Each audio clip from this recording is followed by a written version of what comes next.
अंजू,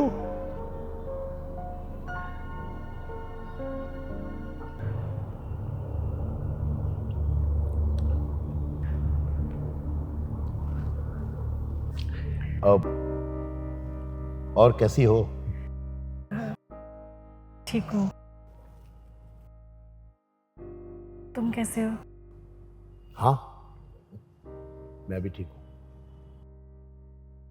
तुम्हारी family life कैसे चल रही है? अच्छी है। अब तो वो दादी नानी बन गई होगी तुम। नहीं मनोज, मैंने शादी नहीं की। क्यों? बस तुम्हारे बाद कोई पसंद ही नहीं आया।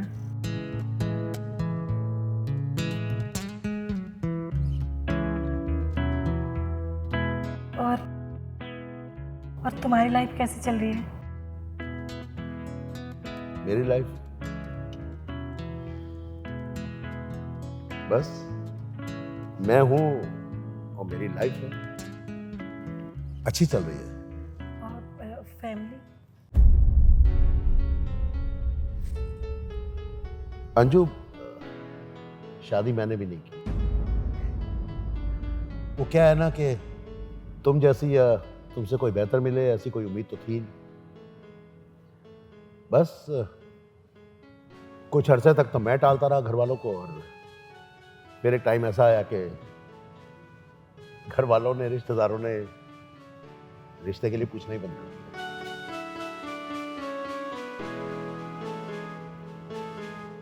अंजू, एक बात कहूं? बताओ। मैं तुम्हें आज भी बहुत मिस करता हूं।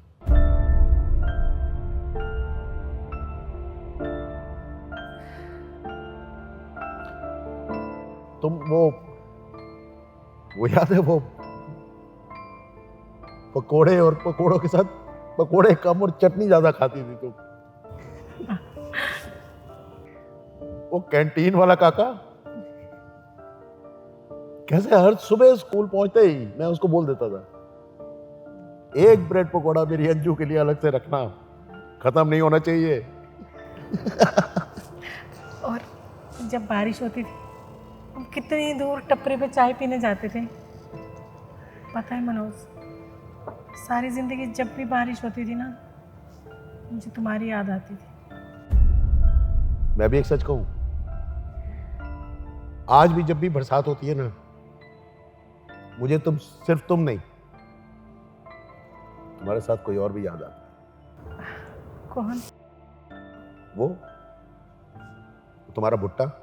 हाँ, तुम्हें याद है? अरे कितनी दूर तुम मुझे साइकिल पे लेके जाती थी। नहीं, वहीं चल के भुट्टा खाना है। मैंने उसके बाद कभी भुट्टा खाया ही नहीं है।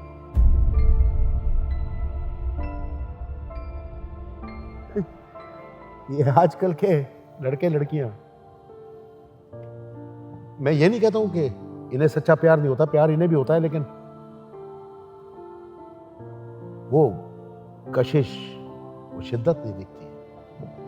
क्या ये मोबाइल, व्हाट्सएप, हमारे टाइम पे ये सब कहां था, याद है?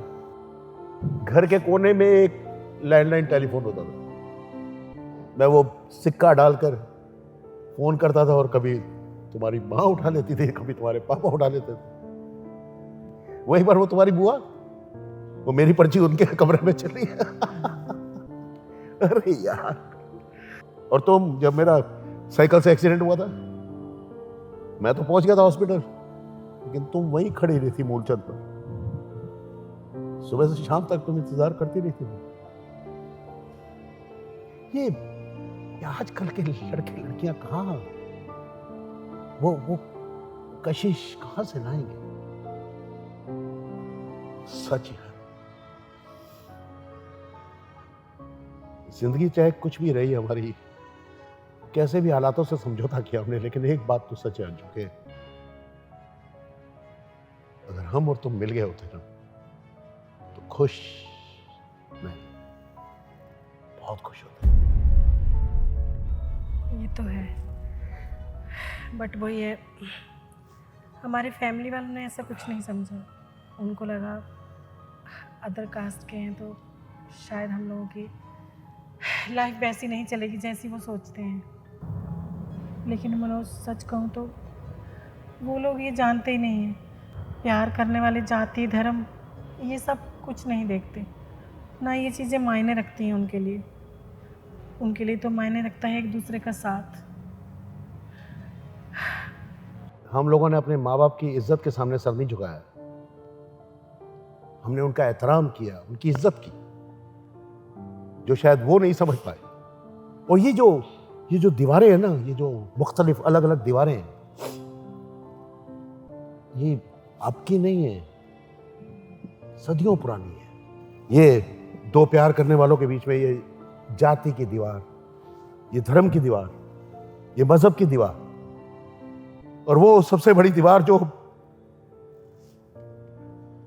मेरे जैसा गरीब तो कभी तोड़ ही नहीं पाया, अमीरी की और गरीबी की दीवार। एनीवेज, लेकिन एक बात का बहुत सुकून है कि तुम्हारे साथ जितना भी वक्त काटा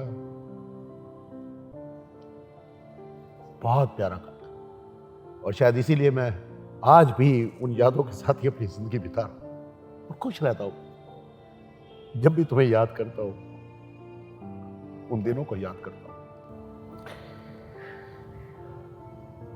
अच्छा लगा आज तुम्हें देख के। तुम बाय द वे, तुम यहाँ कैसे? बुआ चलना नहीं है क्या? ये मेरी भतीजी है।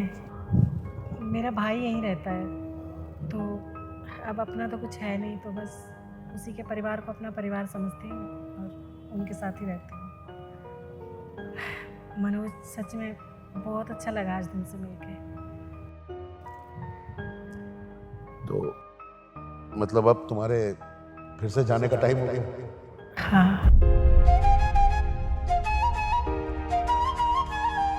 अंजू, एक बात पूछूं? तुमसे मिलकर आज मुझे बहुत खुशी हुई।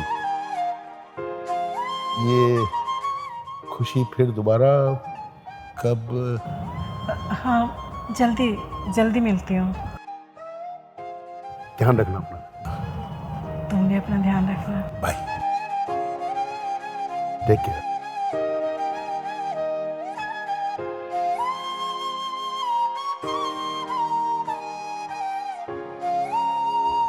क्या बात है बुआ जी।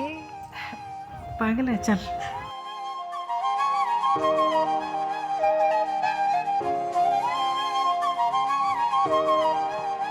उनसे मिलकर आज हुआ ये एहसास